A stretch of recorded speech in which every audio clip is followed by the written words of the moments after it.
TG Geeks, episode 390, August 8th, 2022. Round and round we go. Where we stop, nobody knows.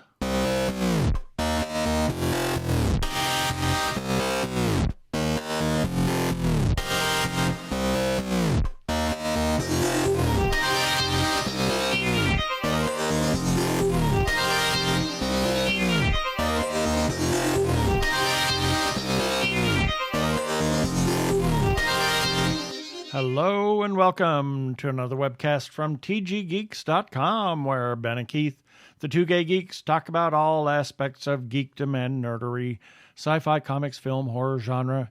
You name it, we talk about it. I'm Keith Lane, and we're coming to you from TG Squared Studios in lovely, my God, it's still monsooning, Phoenix, Arizona. And I'm Ben Raggington, coming to you from a very wet, good Lord Almighty, did it storm last night. Yeah, starting about 3 o'clock. 3 in the morning, and every time you thought, oh, it's going to let up, it only got worse. Exactly. And louder, and I thought we were going to literally be washed away. I kept expecting to see animals coming 2 by 2 here in Phoenix, Arizona. Yes, let's get on with this episode. Prepare for hyperdrive. Meanwhile, in the Hall of Episodes, the Two Gay Geeks are discussing this. Well, in this episode, we have a couple of things that we watched this week that were really quite fascinating. We actually mainlined a whole season of something that was just released. Yeah. That we're going to just chat about briefly, and then a couple of other things. Then we have our birthday shout-outs, our featured podcast of the week, and we got some feedback this week, as well as our regular shout-outs. And in the second segment, something very controversial. Very controversial. And then we'll have our wacky weekly recap and our regular end of show shout out. So we're just going to get right to it here.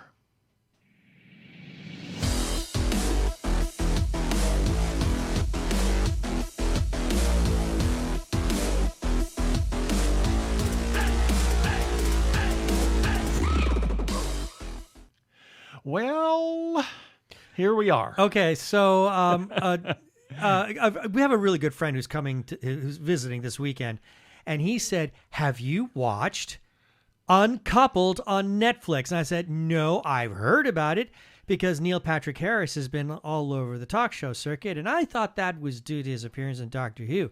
No, apparently it's because of this new Netflix series UnCoupled, and Paul said he found it at parts of it to be very resonating, and at other times hysterically funny. I mean, he's a lot like me. If he's watching something completely alone by himself, it's got to be hilariously funny to make him laugh out loud. I'm sort of the same way, and so we watched this series. Oh my God! And we did. We laughed out loud very hard to the point where I thought we were going to get sick. Well, yeah, on a couple of them. I will say though that it's very gay, and it is not safe for work. So not in the slightest. You just be aware of that. Now, this is not something that you can prop your iPhone up while you're at work or something and watch.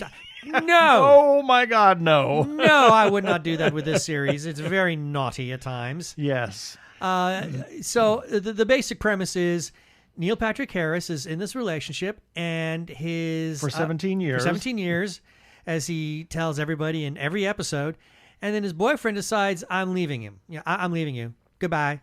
And just does it. And does it while no one is looking, and then proceeds to dump him by text. Exactly.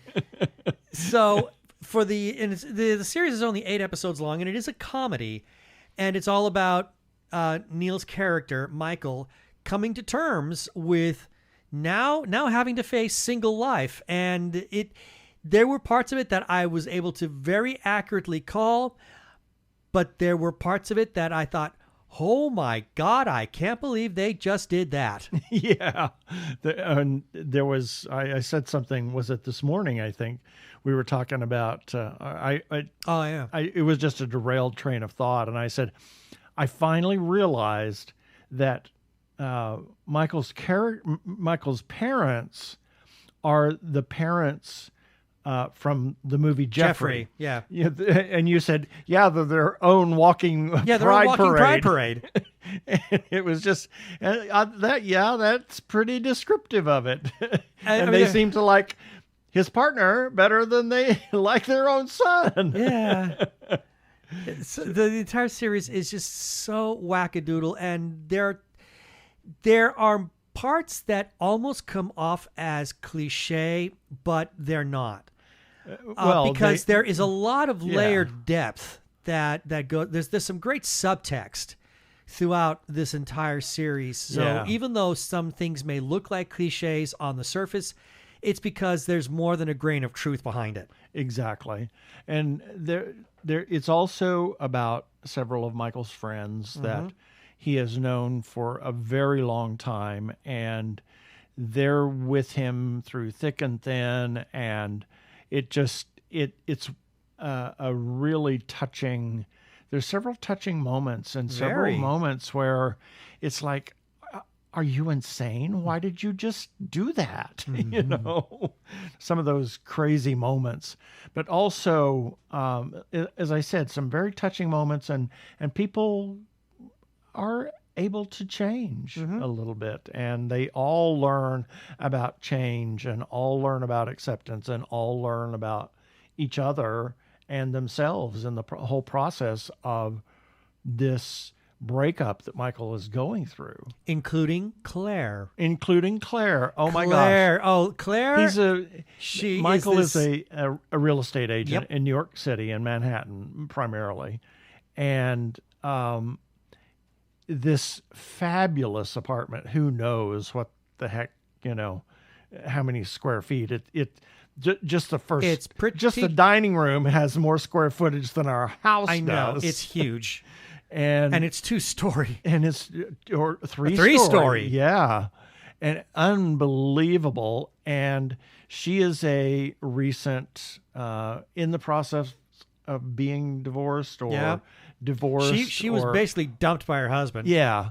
And she has to get rid of this apartment, and she's a mess. But they help each other through their messes. And that's how they identify together in that whole process. And it's she's played by Marcia Gay Harden, who is just fabulous in the role. And I won't spoil one thing, but you see it coming whenever you watch the thing. You see it in the previous episode coming, and then it happens, and you say, "Oh my God!" Oh yeah. So. Yeah. Yeah. The series is really a delight. Yeah. If you don't have a problem watching a gay rom-com, because in a way, I mean, I wouldn't call it an anti-rom-com. It is a rom-com in its own strange way. Yeah. It is. And if you don't have a problem watching that, and if you enjoy Neil Patrick Harris, who is wonderful. He really is. He is in this. So good in this show. And he gets to play something that he's never really played before. A totally out gay man that is just insane. So he's completely bonkers. Yep. And just when you sit here, you think it can't get any crazier. It does. It gets worse. I'm thinking of a hot tub sequence. Oh my gosh. Yeah, the series is really fun. If you don't have a problem, with a really mature, risque, it's not porny, it's just adult, right? Gay comedy. You're gonna love this series. It's on Netflix and it's called Uncoupled. It even has, I think this is hilarious, Neil's husband, David, is in this, and yet the two of them in one episode, and yet they share no scenes together. No, which is hilarious.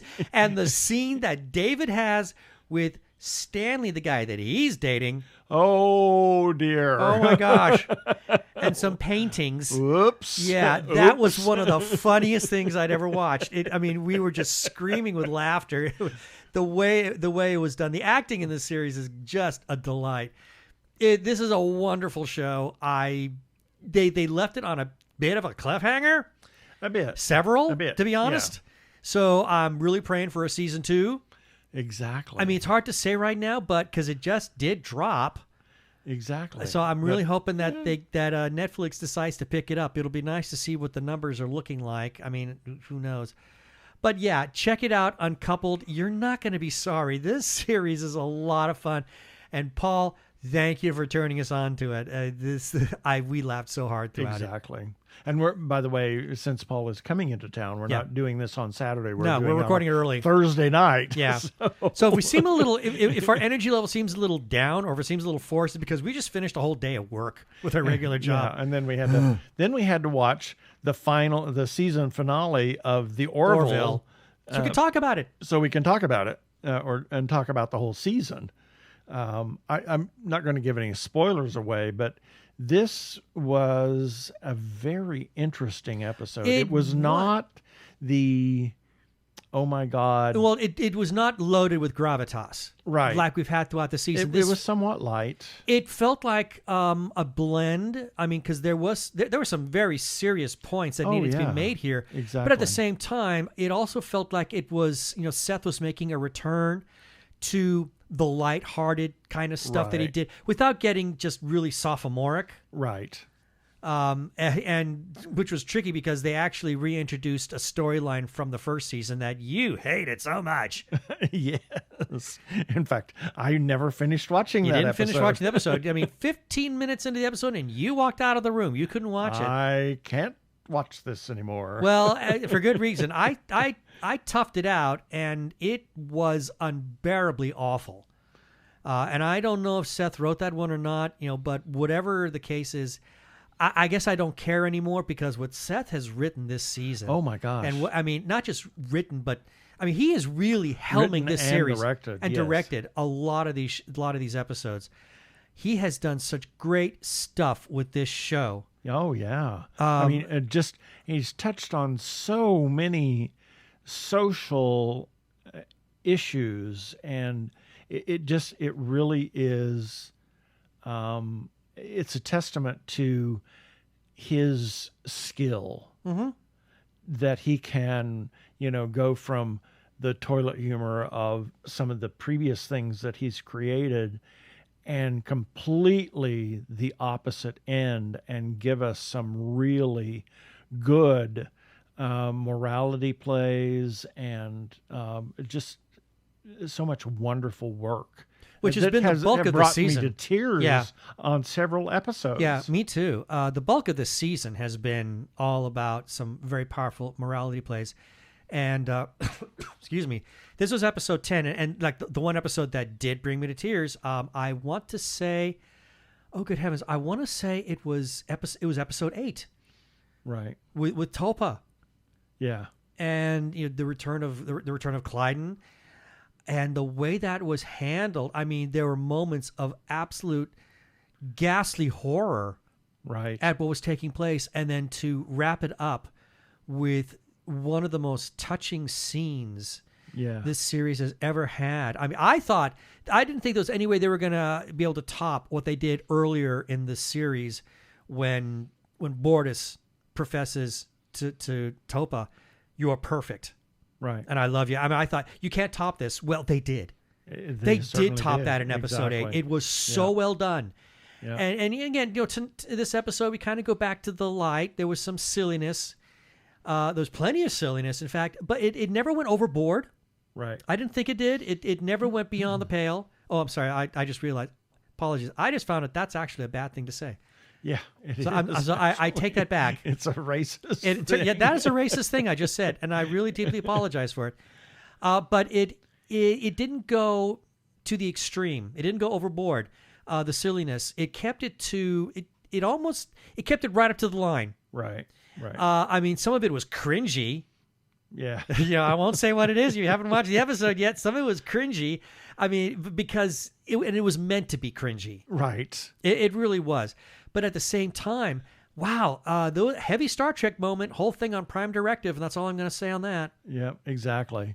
And I think this is a perfect opportunity for you to say something about the... oh my God, the book? The book, yes. Oh yeah, I just reviewed a book called Sympathy for the Devil. Symphony for the Devil. Symphony for the Devil. Yeah, Sympathy for the Devil. And this was a very unusual book. It was all written by Seth. And again, I want to be really touchy on this because this book just came out. It was meant to be filmed and aired after episode 8. But from what I've read, the production got not hitched, but it hit a serious hiccup because of COVID. They had to actually stop, and everybody just went home until COVID, at least among the production team, was not an issue anymore. And then they were able to come back, but they weren't able to return to that episode. And I've read elsewhere that Seth is hoping, if there is a season 4, that he can still film this. I will say this was a book that totally caught me by surprise, and I have my review for this book on our website at tggeeks.com, and the link for the review for this book will be in the show notes for this episode, article number 390 at tggeeks.com. It truly caught me by surprise because as I was going through the book, I was more than a third of the way through it, and this is the only spoiler that I'm going to give. It all takes place in Germany before World War II. Yeah, you kept saying to me, I don't know where where's this going. Where is this going? Where is this going? Where is this going? And I was almost to the halfway mark when something happens. And the first part of the book, it revolves around this young man named Otto. And Otto Titzling? Not Otto Titzlinger, no. I can't remember his last name. But no, he does not make bras. Something happens to him, and it turns not only the direction of his life. Not only does it have his life make a complete left turn, but so does the entire story. It is abrupt, and yet when I got to it, I was like, of course, this makes perfect sense now. What Seth did. And I also give this little part. There were moments in the first part of the book where I thought, I feel like I'm reading something out of Schindler's List. Wow. It was that dark. It was that extreme. It was that barbaric. It was that horrifying. And hats off to Seth MacFarlane for having the courage to not back away and really speak of the horror of the Holocaust of World War II. I mean, this book was amazing, absolutely fantastic.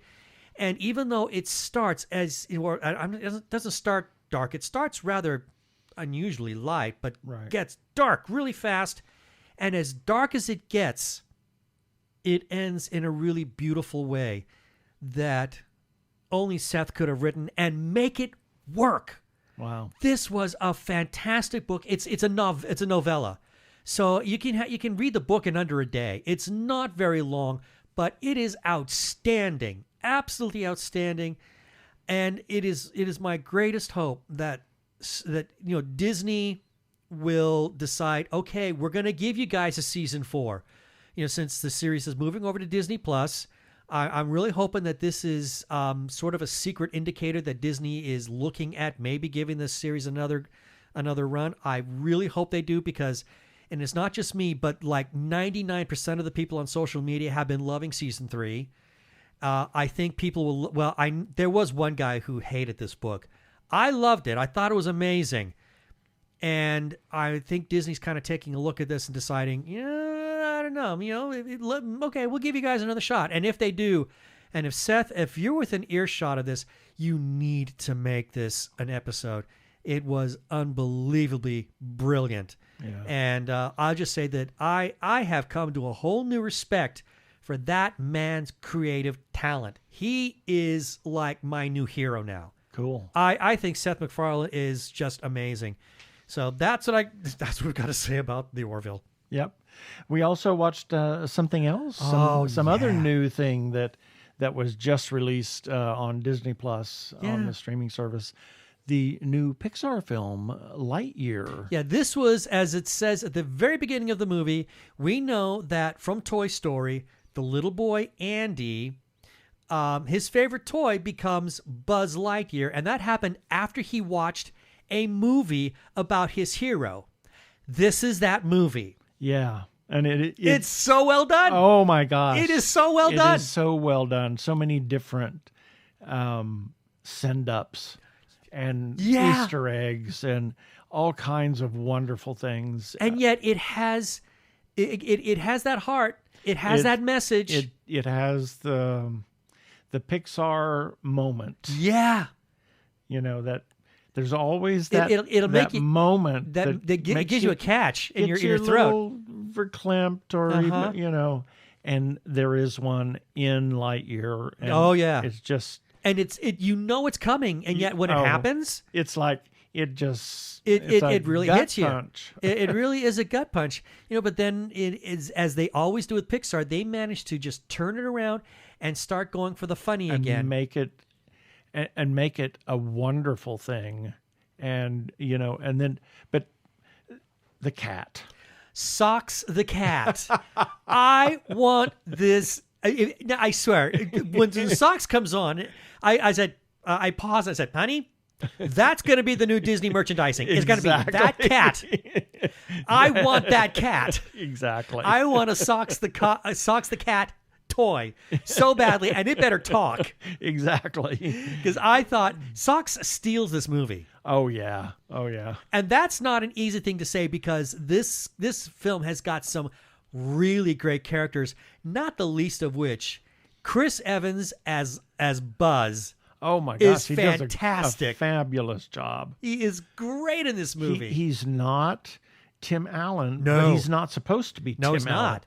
He is Lightyear. He's Buzz Lightyear. He's the Buzz Lightyear in the movie. Yeah.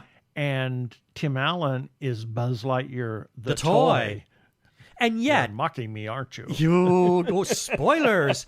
And yet, you can hear bits. It's like, yeah, actually, I can see where that would influence. You know, and this is something like a bit of reverse engineering that took place here. Yeah. I mean, seriously, they did a great job. They did a brilliant job at being able to They reverse. cashed in on Toy Story one more time, but they did it better this time. Exactly. They didn't do Toy Story 4.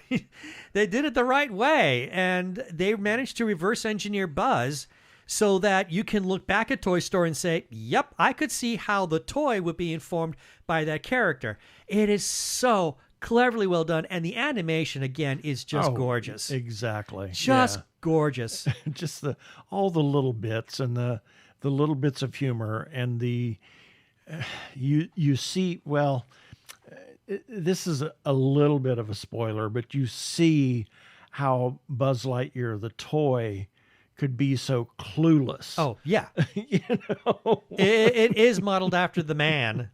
Yeah. To a point. He admits, I was clueless. I was clueless. Yeah. This is a wonderful movie. I know that there are a couple of people that have not really liked it. Jeff Mitchell. Really? Yeah, he wanted to love it. He didn't. But he did say he understood why people would love it. Mm. I don't know. I haven't had a chance to talk to him about it. I might actually strike up a conversation with him and find out where was it he fell off the rails on that. But I thought it was. I was expecting to not love it. Yeah. And I'm so glad that I did love it. Oh, I thought it was great. It was very entertaining. I think it's worth watching again. Oh, yeah. Because there's a lot of detail that can get lost. Yeah. And it's a typical Pixar buddy film. Oh yeah. And it obviously ends up, unfortunately, not like Toy Story 4. It fortunately ends up being about family or chosen family. Yeah. Exactly.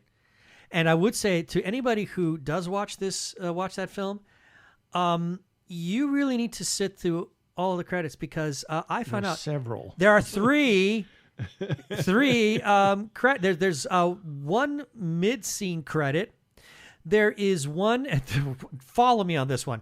You got one mid-scene credit that's very much in the mode of Avengers. There is one post-scene credit, and then there's another foreign language credit credits. Yeah, so why to stay through so you all have to of stay through all of it because even the last final post, credit scene, it's funny. This was a really great movie. Hats off to the guy. I think Andrew Stanton and Pete Docter were the ones who wrote this one. I don't know. I didn't. I did look at that. It was Andrew Stanton and Docter. They wrote that, and it's got their trademarks all over it. Wonderful movie. Yep. Definitely worth watching again. And that's it for our first segment.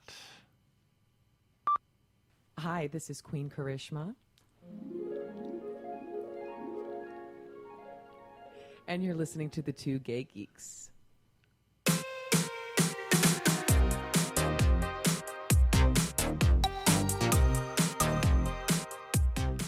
I just got to say that interview with Karishma was still one of the best things we've ever done. It is. Well, not just Karishma. Oh, no. But Karishma and Veronica Cater and shoot. Lisa. Oh, shoot. I can't remember her last name. Yeah, anyway. Yeah. She was an arrow.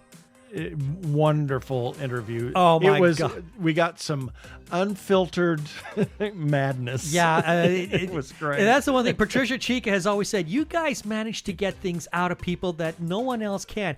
And yeah, we got something really juicy out of all three of them. Yep. Yeah. Karishma was a delight. I adore her. I would love to talk to her again sometime. Yep. And here's a few selected birthdays for August the 8th through August 14th. 2022. August the 8th, Paul Dirac. He was an English theoretical physicist who is regarded as one of the most significant physicists of the 20th century.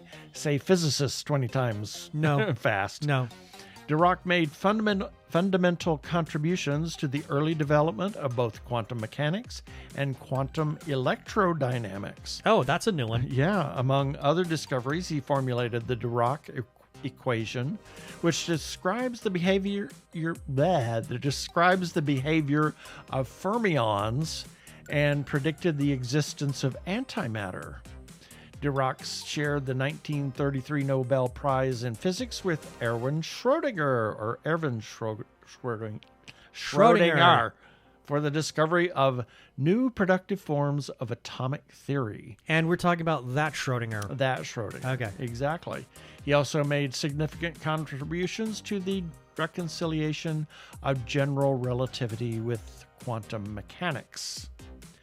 Oh, so he was taking a step towards the unification theory. Exactly. That was Einstein's later in life quest. Yeah, the one thing he was never able to do and has yet to be done. It's still not done. Not done years yet. later. John Turteltaub, director, producer, national treasure, Sorcerer's Apprentice, among others. Once beat out fellow Beverly Hills High School classmate Nicolas Cage for a role in Thornton Wilder's play Our Town. Probably why I gave the roles to... Is that why I gave Nick Cage the National Treasure movies? Sorcerer's Apprentice. Yeah. Oh, Sorcerer's Apprentice is his as well? Yeah. Oh, I didn't know that. Yeah. Okay. That explains it. Yeah. Yeah, John. Making up for it. Yeah. You can jettison that guilt now. I don't mind having Nick Cage, but you need to get rid of the guilt. Exactly. And then we have a friend of ours, Kristen Atwell Ford and Kelly Parker. August 9th, Gillian Anderson is an American actress. Her credits include roles of FBI Special Agent Dana Scully in the series The X-Files, ill-fated associate Lily Bart in Terrence Davies' film The House of Mirth, DSU Stella Gibson in the BBC RTE crime drama series The Fall, sex therapist Jean Milburn in the Netflix comedy series Sex Education, and British Prime Minister Margaret Thatcher in the 4th season of the Netflix drama series The Crown. Among other honors, she has won 2 Primetime Emmy Awards, 2 Golden Globe Awards, and 4 Screen Actors Guild Awards. Michael Kors, American fashion designer. He is the honorary chairman and chief creative officer of his brand, Michael Kors, which sells men's and women's ready-to-wear accessories, watches, jewelry, footwear, and fragrance.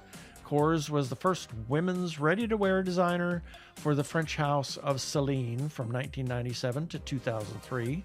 On January 2nd, 2019, Michael Kors Holdings Limited officially changed its names to Capri Holdings, and Michael Kors, Jimmy Choo, and Versace are three of the founder-led brands under Capri Holdings Limited. Kors married his partner, Lance Lapierre, on August 16th, 2011. And then we have a high school classmate of mine and a lady that lived just down the street from me, about a block away. We used to play basketball in their driveway, and we practiced our violins in the garage. Okay. Right there. And this person is? Joyce Evans Palmer. Happy birthday, Joyce. Or Joycey, as her mama called her. August 10th, Leo Fender was an American inventor known for designing the Fender Stratocaster. Oh, my God. One of the most amazing guitars ever made. He also founded the Fender Musical Instruments Corporation.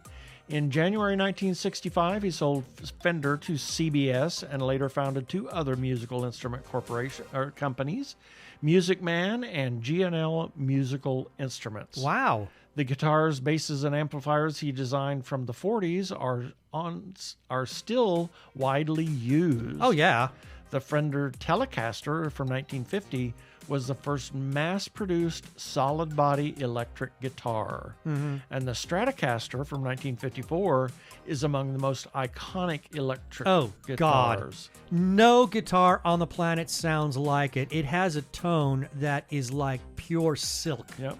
The Fender Precision Bass in 1951 set the standard for electric basses, and the Fender Bassman or amplifier, popular in its own right, became the basis for later amplifiers, notably by Marshall and Mesa Boogie, that dominated the rock and roll music. Next, we have Alexander Glazunov, was a Russian composer, music teacher, and conductor of the late Russian Romantic period. He was the director of the St. Petersburg Conservatory between 1905 and 1928 and was instrumental in the reorganization of the Institute of Petrograd Conservatory, then the Leningrad Conservatory, following the Bolshevik Revolution. He continued as head of the conservatory until 1930, though he had left the Soviet Union in 1928 and did not return. The best-known student under his tenure during the early Soviet years was Dmitri Shostakovich. Okay. Then we have friends of ours, Bill Hodson, Matt Scott, and Lee Whiteside. Happy birthday. Happy birthday, Lee. August 11th, Steve Wozniak, also known as by the nickname Woz. The Woz. Now, I don't take anything away from Steve Jobs. Steve Jobs was more of the businessman, but in my head, that real techie guy, it's the Woz. Exactly. Well, Steve was the businessman and he was the huckster. Yeah. He was the PR guy. Yeah. Woz actually... He could sell ice to Eskimos. Oh, he could. I know. He's like, you like my watch? No, but Woz was the computer guy. I got a whole coat full of them. I'll sell each one of you for $100. But Woz was the computer man. Yep. An American electronics engineer, computer programmer, philanthropist, inventor, and technology entrepreneur. In 1976, with business partner Steve Jobs, he co-founded Apple Inc., which later became the world's largest technology company by revenue and the largest company in the world by market capitalization. Through his work at Apple in the 70s and 80s, he is widely recognized as one of the prominent pioneers of the personal computer revolution. Ian McDiarmid is a Scottish actor and director. Oh, I didn't know he was Scottish. Screen. Yep. Oh. Well, the MC gives you a little indication of that. Best known for portraying the villain Emperor Palpatine in the Star Wars film series. He made his stage debut in Hamlet in 1972. McDiarmid joined the Royal Shakespeare Company in 1974 and has since starred in a number of Shakespeare plays. He received an Olivier Award for Best Actor and a Tony Award for Best Featured Actor in a Play for his stage performances. He's really good at playing the villain. I thought he was great in the prequel trilogy. He knew how to pour it on and just give it this. It was almost a melodramatic villain. Yeah. Which for me worked beautifully. Yep. And then we have Emily Levine. Happy birthday. Happy birthday. Emily. August 12th. Ha! Imagine that. Erwin Schrödinger was a Nobel Prize winning Austrian-Irish physicist who developed a number of fundamental results in quantum theory. The Schrödinger equation provides a way to calculate the wave function of a system and how it changes dynamically in time. In addition, he wrote many works on various aspects of physics, statistical mechanics, and thermodynamics, physics and dielectrics, color theory, electrodynamics, general relativity, and Cosmology. Yes. Cosmology. Cosmology. Yeah. New as area of science. As opposed to royalology. Royalology, yeah. Or uncommonology. Oh, don't get me started. Rarology. Rarology. And he made several attempts to construct a unified field theory. In his book, What is Life?, Schrödinger addressed the problems of genetics, looking at the phenomenon of life from the point of view of physics. He paid great attention to the physical, philosophical aspects of science, ancient and oriental philosophical concepts, ethics, and religion. He also wrote on philosophy and theoretical biology. In popular culture, he is most known for his Schrödinger's cat thought experiment. And that's quite the experiment. Quite. It's led itself to Schrödinger's this and Schrödinger's that. Yeah, and beware Schrödinger's cat when it's trying to get out of the box because he's pissed. Exactly. Because he's been irradiated. Jane Wyatt, American actress. She starred in a number of Hollywood films, such as Frank Capra's Lost Horizon, but is likely best known for her role as the housewife and mother Margaret Anderson on the CBS and NBC television comedy series Father Knows Best, and as Amanda Grayson, the human mother of Spock on the science fiction television series Star Trek. I never got to meet her, but I was at a Star Trek con. And they were getting ready to, they were starting the publicity for Star Trek 4 because it was coming out, because this con was in the summer and the movie was coming out around the holidays. And they showed a picture of Jane Wyatt, Mark Leonard, and Leonard Nimoy. And someone said family portrait, and they were all in costume. Wow. So, of course, the room erupted just at the thought of us getting Amanda Grayson back. Yeah. And when she shows up, when I caught the movie on opening night, when she shows up on the screen, again, the theater erupted, which just goes to show... Oh, she was wonderful. Oh, she was very much loved. She had no idea Star Trek fans loved her that much. Yeah. Because she really carved out a very memorable role for herself in the Trek episode Journey to Babel. Exactly. She was a 3-time Emmy Award winner as well. Oh. Then we have my cousin, Larissa Sherrard. Happy birthday. And Kathy Criswell. Happy birthday. August 13th, Domenico Dolce is an Italian fashion designer and entrepreneur. Along with Stefano Gabbana, he is one half of the luxury fashion house Dolce & Gabbana, or D&G. Since founding D&G in 1985, Dolce has become one of the world's most influential fashion designers and an industry icon. Dolce & Gabbana were an open couple for many years following their success. They lived in a 19th century villa in Milan and owned several properties on the French Riviera. They ended their relationship in 2003, but the pair still work together at D&G. And then we have Joycelyn Elders, is an American pediatrician and public health administrator who served as the Surgeon General of the United States from 1993 to 1994. A Vice Admiral in the Public Health Service Commissioned Corps, she was the second woman, second person of color, and first African American to serve as Surgeon General. Best known for her frank discussion of her views on controversial issues such as drug legalization, masturbation, and distributing contraception in schools. She was unfortunately forced to resign in December 1994 amidst controversy as a result of her views. It's like, I mean, she was just a little ahead of her time, but, you know, I mean, there's still some of that.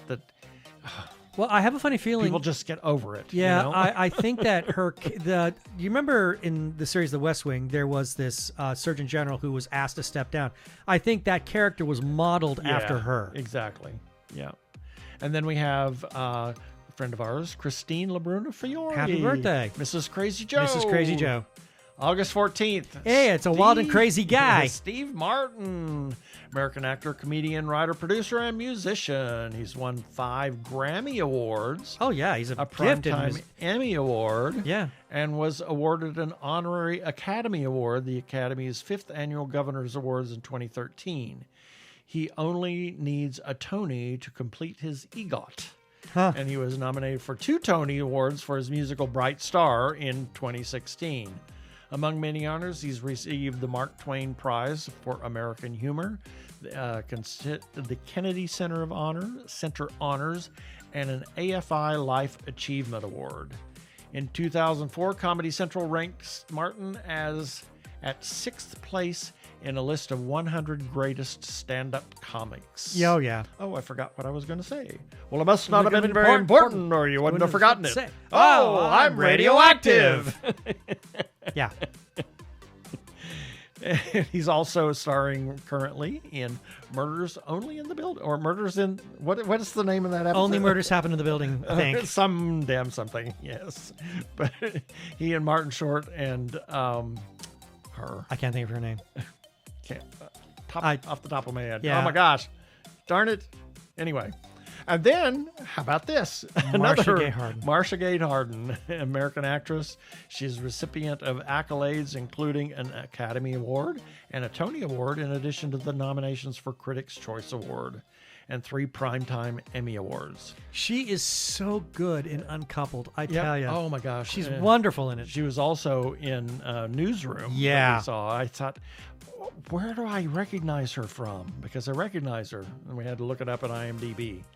And then we have a friend of ours, Jason Youngdale, and the other Keith Lane, who actually sought me out on, on Facebook and friended me.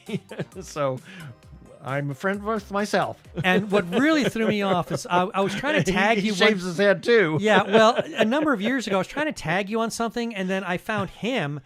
But what threw me is that he had a picture of Gort. Oh, yeah. And it's the same Gort that you took a picture of from Seattle. It's exactly the same picture. It's the same picture. And I went, hold on, honey, are you holding out on me? Do you have another identity who goes by the same name? Yeah. Well, the interesting thing is that Gort in that the museum is in a little alcove by himself, and there's only one way to take a picture of it. Yeah. And it's that picture. That's that photo. And this Keith Lane, yeah, he had it too. And I was just confused. Well, that's it for the birthdays this time.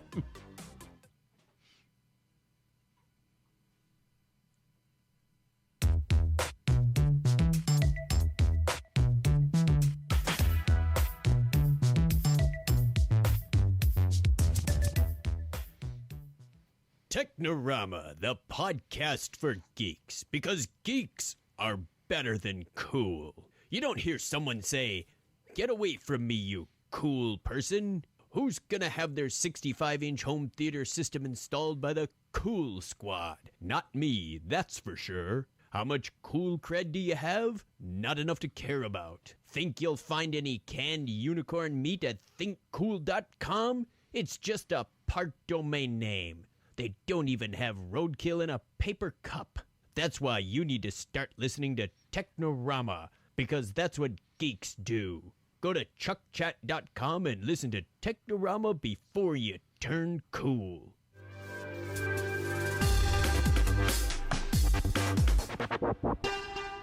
Go give a listen to our friends Chuck and Craig over at Technorama Podcast. I'm Daniel Radcliffe, and I believe that reaching out for help is the bravest thing a person can do. If you are struggling and need support, call the Trevor Lifeline at 1-866-488-7386. It's free and confidential, and trained counselors are there to listen 24/7 without judgment. To learn more about the Trevor Project's life-saving work for lesbian, gay, bisexual, transgender, or questioning young people, go to thetrevorproject.org.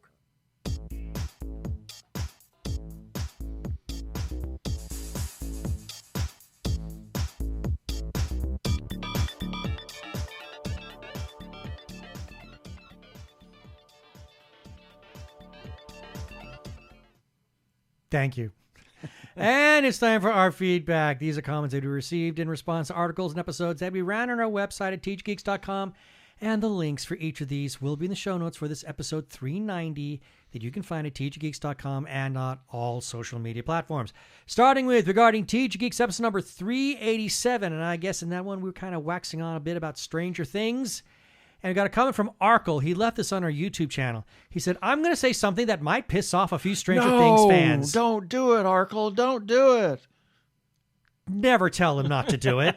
He'll do it anyway. Yeah, he'll only be more determined. But, hoo boy, the Duffer Brothers really want us to like Mike more than he deserves. Now, hang on. I'm actually agreeing with him here. Yeah. That whole thing where Will refers to him as the heart of the team, even as he completely fails to notice his best friend crying while sitting next to him in the van. I've come around to the idea that there can be no exceptions to show, don't tell. But this was a case where it was badly needed. The show is telling us Mike is the heart of the team, but little, if anything, on screen actually supports this. I'm actually kind of hoping in season 5 he sacrifices himself to save Will, 11, or both. Arkle, I'm on the same side. Yes, absolutely. If anybody's or the heart at least redeems himself. He's got. If anybody's the heart of the team, I think it's Will.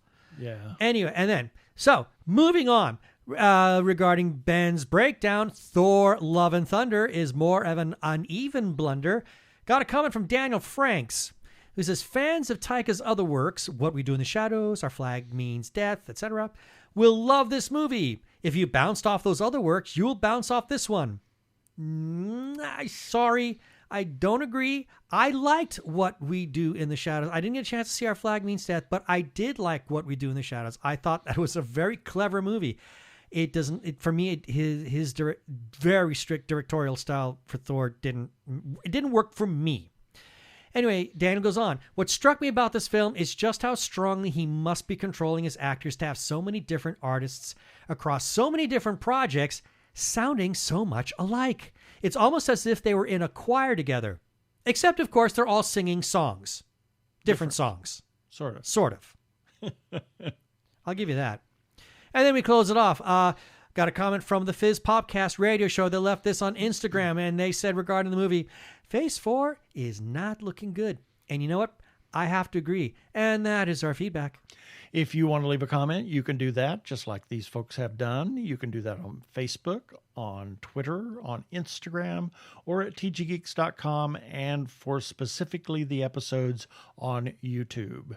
You can receive a shout out in a future episode, and we also have a listener feedback line. If you want to leave us a voicemail, we'll play that on air, and then you can be famous like us.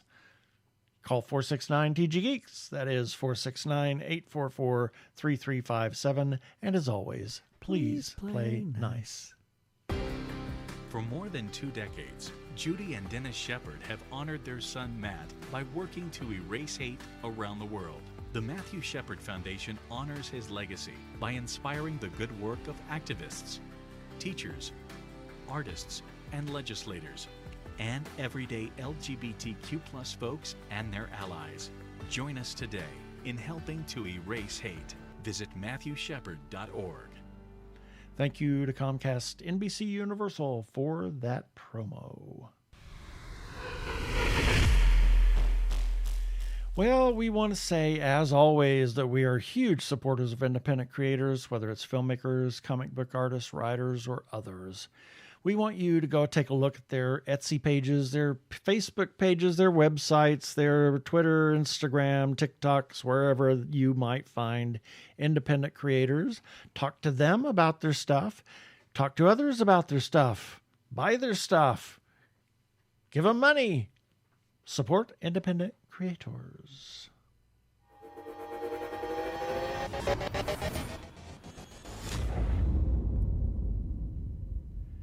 If you are trans or are questioning your gender identity, and if you are in crisis or are feeling isolated and need someone to talk to, or you know of someone in a similar situation, there is a special hotline just for you. The hotline is provided by translifeline.org and staffed by trained counselors who are transgender themselves. The hotline in the U.S. is 877-565-8860. In Canada, it is 877-330-6366. Or you can go to translifeline.org to learn about the important work they are doing. Please reach out for help. You are not alone. Yeah, baby. They're like two gay geeks. They're together, you know. They're two gay guys and they're geeks.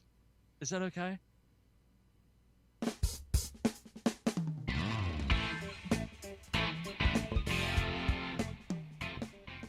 Well, we've got a few minutes. Just a couple. There was a very, very, very controversial decision that came from Warner Brothers earlier this week. Name one decision that's not controversial. I really can't these days. I mean, they have done Lord. I really have to question what's going on over at Warner's. I mean, the lunatics are running that asylum. Yeah. Somebody posted on Facebook. It was a picture of a Warner Brothers soundstage, and you can see the WB logo in the back, but pasted across it is Warner Halloween. You know, the Halloween stores that show up in all the empty spaces in malls, etc. Wow. Anyway. Well, and yeah. With this one, we're talking, of course, about Batgirl. This is a movie that was largely filmed and finished. I mean, mostly finished. And it was supposed to, get a nice release, and then Warner decided they were not going to release it at all. Now, there's a lot of theories bouncing back and forth. Some people say that this is some strange blowback because of The Flash, that movie. But this article that I got from Variety seems to say something a little bit different. And here it says, studio insiders insist the decision to axe Batgirl was not driven by the quality of the film or the commitment of the filmmakers, but by the desire of the studio's slate of DC features to be at a blockbuster scale. Batgirl was budgeted to screen in homes on HBO Max and not for a major global release in theaters. I'm not even going to read the rest because here's another classic case. Now, again, I'm only speaking, this is my opinion only, but my opinion says Warner Brothers is shooting themselves in the foot. And when are they not? Well, the thing recently, in recent memory. Yeah. Well, the thing that's really bugging me about here is that they have this desire for the studio slate of DC features to, only be at blockbuster scale, and they felt that Batgirl wasn't that. Okay, fine. So, it seems to work for Marvel and Disney Plus.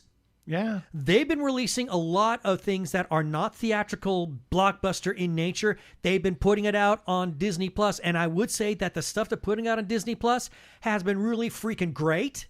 Exactly. So, hey, DC, Warners, you really had a golden opportunity. You guys own HBO Max. You've just spun off your Discovery Plus streaming service. You have the means to actually stream content. If you think it's not ready for a theater, if it's not big enough for a big theatrical blockbuster, but you still want to rake in bucks on it, you know what? That's a great place to put it. That's what Marvel is doing. I can't figure what you got. You guys are just not getting your own property. And it's killing me. So anyway, that's the news on Batgirl.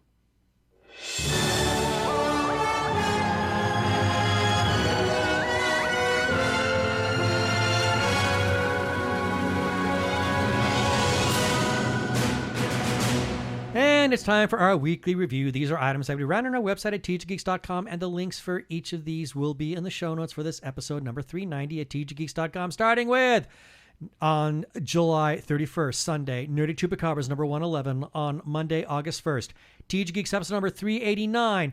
On Tuesday the 2nd, Disney Plus debuts Cars on the Road from Disney and Pixar. God. Holy cow, that looks great. I can't wait to see that.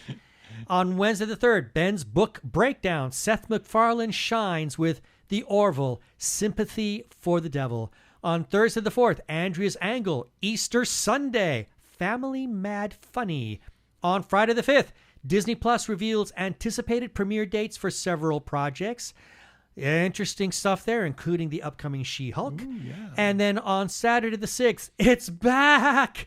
This Got Made, hosted by Carlton Tetley, Season 4, Episode 1, Teen Titans, the special drug issue.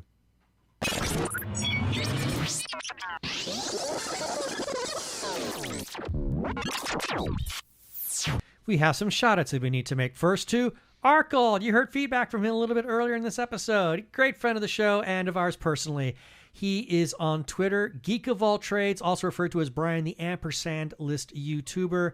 And we mention him because, hey, he gives us a lot of love in his feedback, and also he has his Arkle Times Post-Dispatch News, which has from time to time republished some of our content.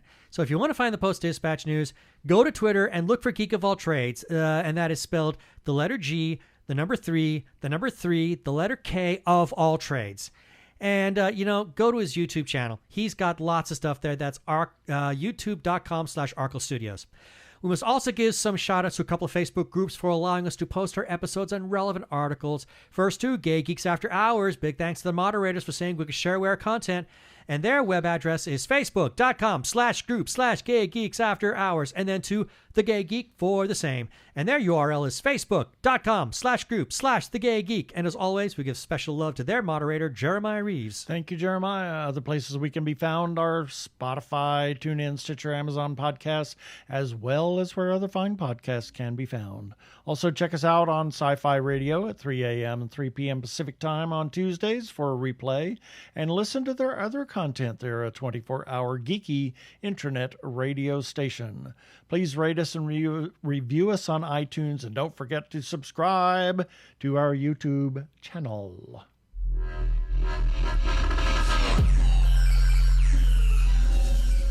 And we made it through another episode of TG Geeks Webcast. Be sure to check out the article for this webcast episode. We'll have several links on the page of things we talked about. And remember, you can comment on our Facebook page or our website, tggeeks.com. Or you can leave us a voicemail at 469-TG-GEEKS. That is 469-844-3357.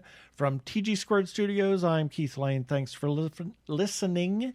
Live and be your authentic self, no matter what the world tells you.